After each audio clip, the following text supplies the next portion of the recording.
I've missed more than 9,000 shots in my career. I've lost almost 300 games. 26 times I've been trusted to take the game-winning shot and missed. I failed over and over and over again in my life, and that is why I succeed. Michael Jordan was one of the greatest athletes of all time.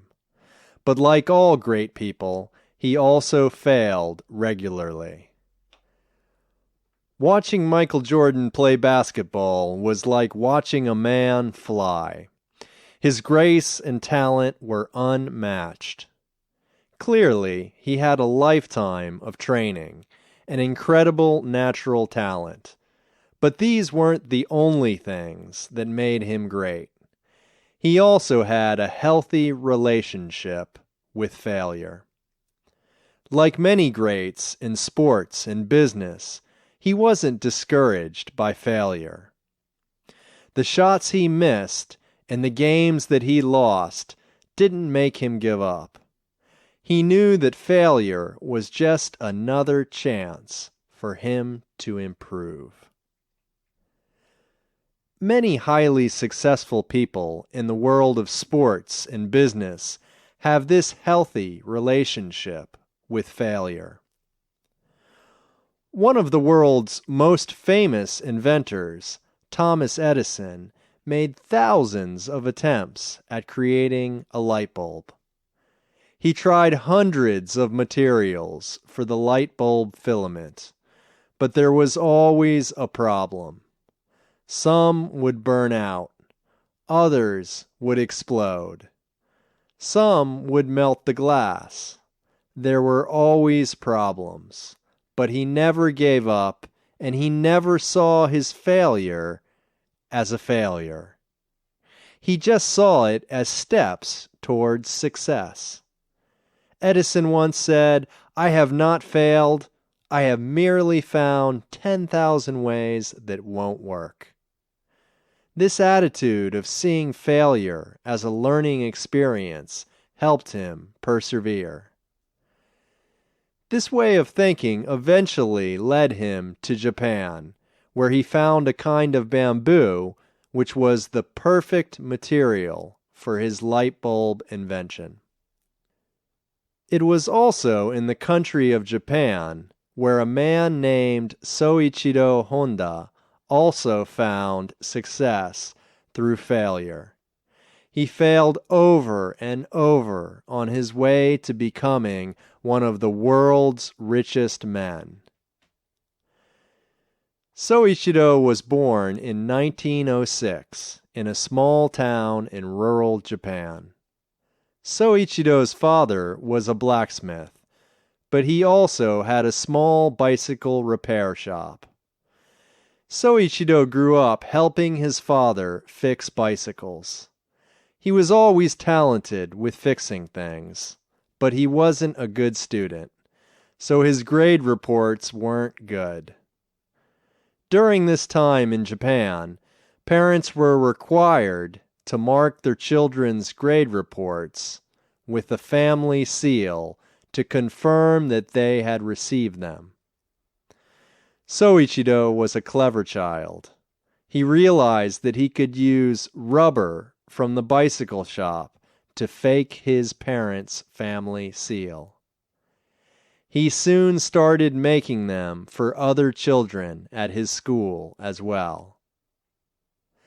Soichiro was caught, but this was one of the earliest examples of how Soichiro would always look for opportunity in his failure.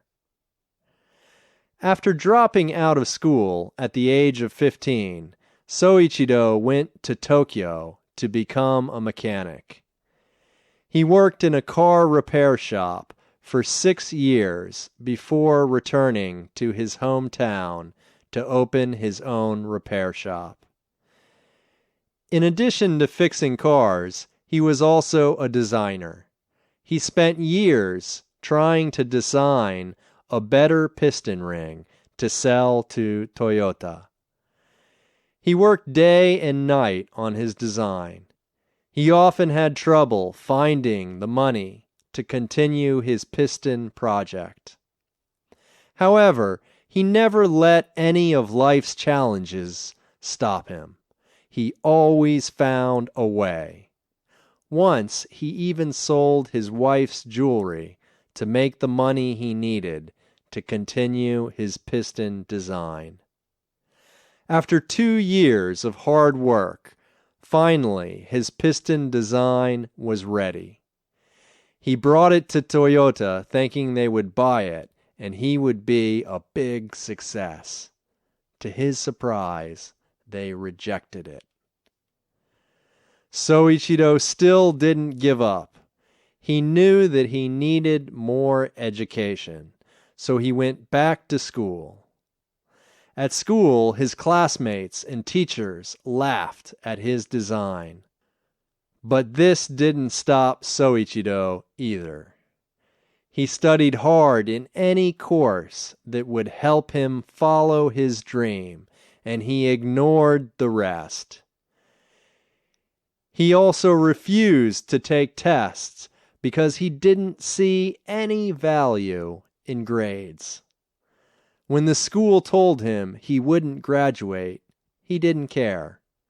He famously told the school that their diploma had less value than a movie ticket.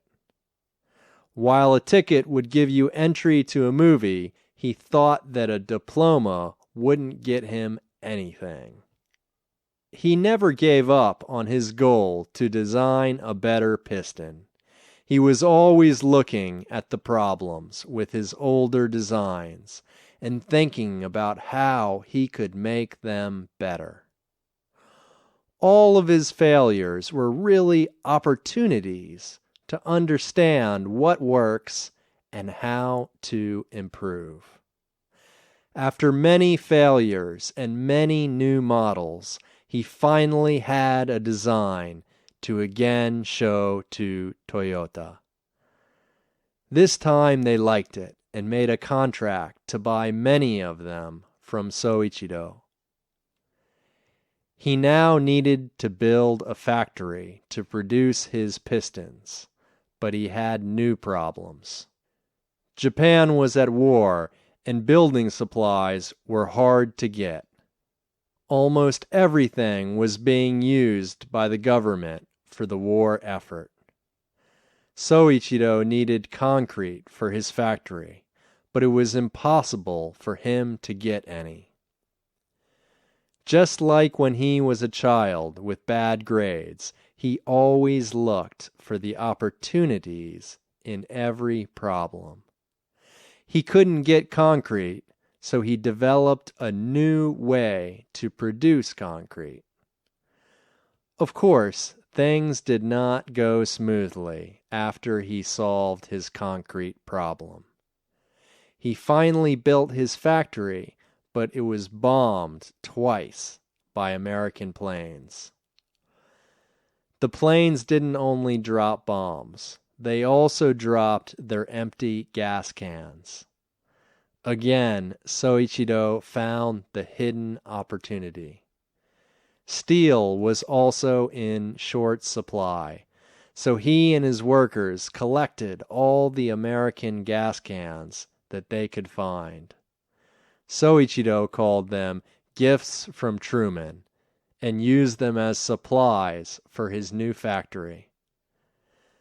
Finally, Soichiro's factory that he had worked so hard to build was destroyed by an earthquake. By the time the war had ended, Japan was in a hard situation. Now gasoline was in short supply. But Soichiro was again looking for opportunities in every situation. Needing a way to get around that used little gas, he attached an engine to his bicycle. His neighbors soon found out and wanted a motorbike too. He had found a great business opportunity, but he didn't have the money to finance it. Again, he was creative. He didn't go to a bank and ask for a loan. He wrote a letter to 18,000 bicycle shop owners around Japan and asked them for support. He told them that the country needed new ideas to rebuild and asked them to join him in helping Japan. 5,000 of them agreed. With the money he earned, he went on to design the Honda Cub motorbike. Just like all his other projects, his Cub motorbikes had problems. They were redesigned again and again, but eventually they became a big success all over the world. Over time, Soichiro's company produced 60 million Cubs, making the Cub motorbike the highest-selling motor vehicle in history. As everyone knows, Soichiro Honda continued his success designing and producing cars. What most people don't know is that he owes much of it to his relationship with failure. He once said, "Success is 99% failure." Just like Jordan, he understood that failure is just a part of success. Like Edison working on his light bulb, Soichiro knew that through failure, you know what doesn't work. And from there, you move on, improving, trying again, and always looking for what opportunity is hidden in life's challenges and failures.